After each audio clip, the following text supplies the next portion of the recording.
I'm here representing the United States of Kailasa. ये वही बयान है जिसे सुनने के बाद पूरी दुनिया में हड़कंप मच गया। सबके मन में यही सवाल उठा कि आखिर कौन है ये महिला जिसने भगवा कपड़ा पहन रखा है, गले में रुद्राक्ष की माला डाल रखी है और साध्वी की तरह जूड़ा बना रखा है। और जो सबसे बड़ा सवाल था वो ये था कि वो यूएन की इस बैठक में कैसे घुस गई और वहां पर क्या कर रही है। आपके इन सभी सवाल का जवाब हम देंगे आज की इस खास रिपोर्ट में। ये महिला कोई और नहीं बल्कि भारत के भगौड़े नित्यानंद की शिष्या है। नित्यानंद पर भारत में रेप का आरोप लगा है। यहाँ से भागने के बाद नित्यानंद ने अमेरिकी देश इक्वाडोर के पास एक टापू खरीदा और उसे एक हिंदू राष्ट्र घोषित कर दिया। इस देश का नाम द यूनाइटेड नेशन कैलासा रखा गया।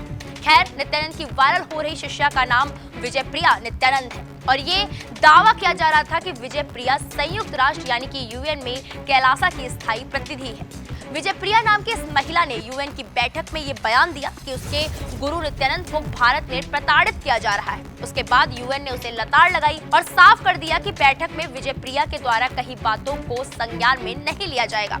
और यूएन ने यह भी कहा कि कैलासा काल्पनिक देश है, उसे मान्यता नहीं दी गई। लेकिन भगौड़े नित्यानंद की सो कॉल्ड शिष्या विजयप्रिया ने भारत के खिलाफ बोलकर अपने ही सर पर मुसीबत ले ली। हालांकि वो बात अलग है कि विजयप्रिया ने बाद में सफाई दी, लेकिन भारत का एक ऐसा हंटर चला कि उसकी सारी हेकड़ी निकल गई।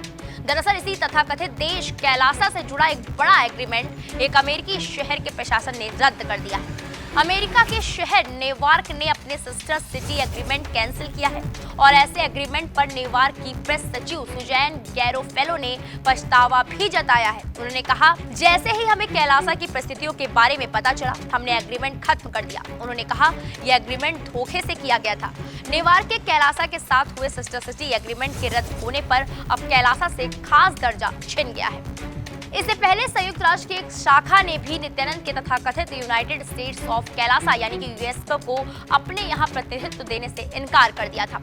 संयुक्त राष्ट्र मानवाधिकार कार्यालय ने कहा है कि काल्पनिक देश कैलासा की प्रतिनिधि की बातों को नजरअंदाज किया जाएगा। अपनी 2 सार्वजनिक बैठकों में तथाकथित यूएस के प्रतिनिधियों की भागीदारी की पुष्टि करते हुए मानवाधिकार उच्चायुक्त कार्यालय यानी कि OSCHR ने कहा कि उन्हें प्रचार सामग्री वितरित करने से रोका गया था और उनके भाषण पर ध्यान नहीं दिया गया।